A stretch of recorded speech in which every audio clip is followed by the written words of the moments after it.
short-sighted story, a sense of trouble. Hey Ryu, wait up! It's been a while since we've seen Ryu, probably forever. Ever since the Millennium Items disappeared, Ryu wanted to hang out with us and I tried to avoid us every time we went to talk with him.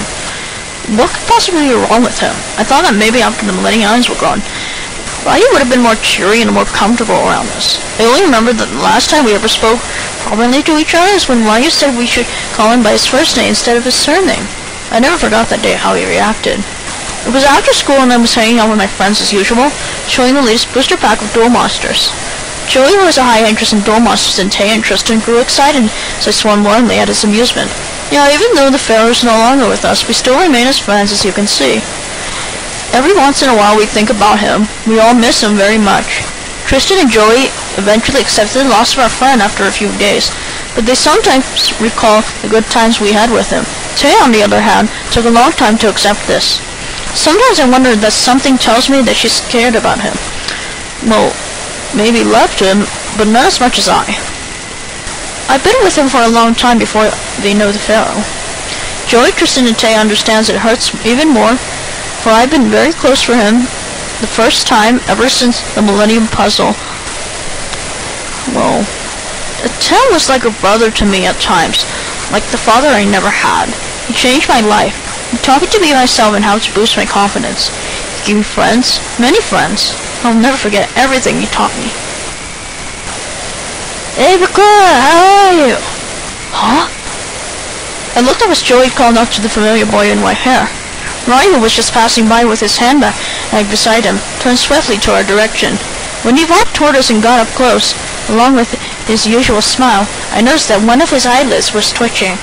Now, normally I don't see Ryu that way, and I was kind of worried a little. Please don't call me by my surname, he muttered softly, gripping the handle of his handbag tightly.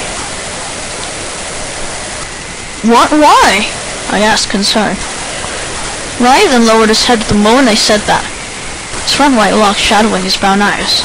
From looking into his face, it's like Ryu seemed to be in pain.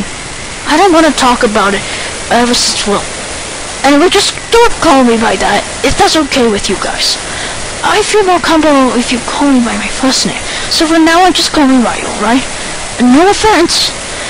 He then raised his head, smiling weakly. I might as well go home. It's getting late and I have things to do in my apartment. But, I mean, Ryu, come back, I said. Don't you want to? I'm sorry, Yugi. He waved, yelling from afar. I have to go home right now, I'm too busy. Well, I can't say I blame him, though. It's probably because when his dark side came to his life, it's like the spirit of the Millennium Reign stole his name and used it as his own. So whenever we encountered Ryu, I always kept reminding others that he wanted to be called by his first name, where they kept forgetting. Oh, hey there, Yugi. It's been a while since we've seen each other, hasn't it? So, how are you? Why is Ryu not facing me? Something's odd about this. But I guess it's better that he talked to me than Ryu avoiding me. Well, I'm okay, I said happily. I was just wondering if you're okay. Joey and the others are even concerned about you, too.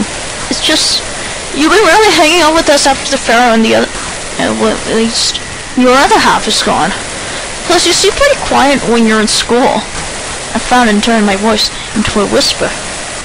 Is something wrong? Ryu shook his head in reply, still having his back turned away from me. No, nothing's wrong, Yugi. I just want to be alone for a while, and I just think it's best that I have to keep focusing on my studies more than playing games with you guys. Why? Is that a problem to you? I sighed. This is just like how he avoids us because of his dark spirit. But who knows? Ryu's Ryu. It could also be that he's very overreacting over his studies. Ryu, you said that one too many times. You need to have some fun sometimes. Sure, it's okay that you care about your future, but you could also hang with us more often. I mean, you're a friend, Ryu. We don't want to let you feel left out. Now, do you want to join us for playing a cool, awesome new game that my grandpa... Yugi, I can't. Yugi, the truth is that I'm not feeling well today. I didn't get a good night's sleep last night, and I sort of, had a nightmare. You had a nightmare? From my gut turning on its sides. Somehow I suddenly felt ashamed that I'd mentioned about the new game. Really? Oh, I'm sorry, Ryan. I didn't know that you're not well today. Maybe I should offer to play in his apartment instead, and bring along the others. And besides, it's what friends do, right? Do you want me to get the others so we can visit your apartment? We could have fun at your place. Ryu turned around and gave a smile at me. Well, I'll be fine. You'll just tell him I say hi, at least hi, and you guys have fun without me. I'll be well tomorrow if you guys see me in school, okay? You don't need to worry about it. I gasped the moment I noticed the features upon his face. Oh, snap! Ryu seemed paler than usual and his eyes have dark shadows. It's like he hadn't slept in days and hardly ate. And what's even more disturbing was something about his brown eyes. I wasn't sure if it was an illusion at the time, but I was too shocked to see I couldn't speak about it in front of Ryu. For within Ryu's eyes, it didn't seem like his innocent eyes I used to know he always has. Instead, his eyes kind of resembled like his dark hat, like Bakura's, but... No, it's not likely. I must be saying things and could it be possibly the trick of the lights rays shining over us? I mean, no. No, I mustn't let him know what I'm suspecting. Besides, Ryu. Not Bakura, right? Oh, right? Yes, what is it, Yugi? Huh?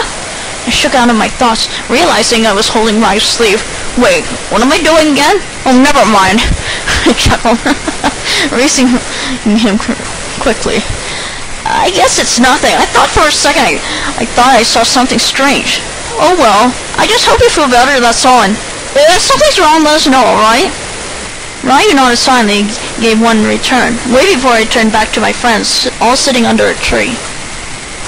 Hey Yugi, wasn't that Ryu? Taya corrected herself, pointing at Ryu, who was walking away. He's probably going home by my guess. Yeah, I replied, sitting down. Ryu, what happened to you? So, what were you talking about back there? Just want to hang out with us or what? Said Tristan, flipping a coin and catching it in his hand while standing. Oh, we were just greeting and saying how we're doing and stuff. He even said he doesn't want to hang out with us right now. What was that? Questioned Joey, crossing his arms as he leaned against the tree. Is there a problem? Well, I began. Ryu said he's not feeling well today. I admit that's all I told my friends.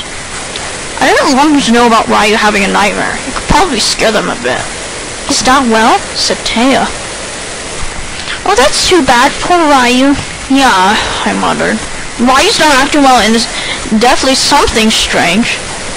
Why isn't he telling us? Maybe it's the same thing like how I'm not telling the truth about Ryu's condition to them. What could possibly be wrong?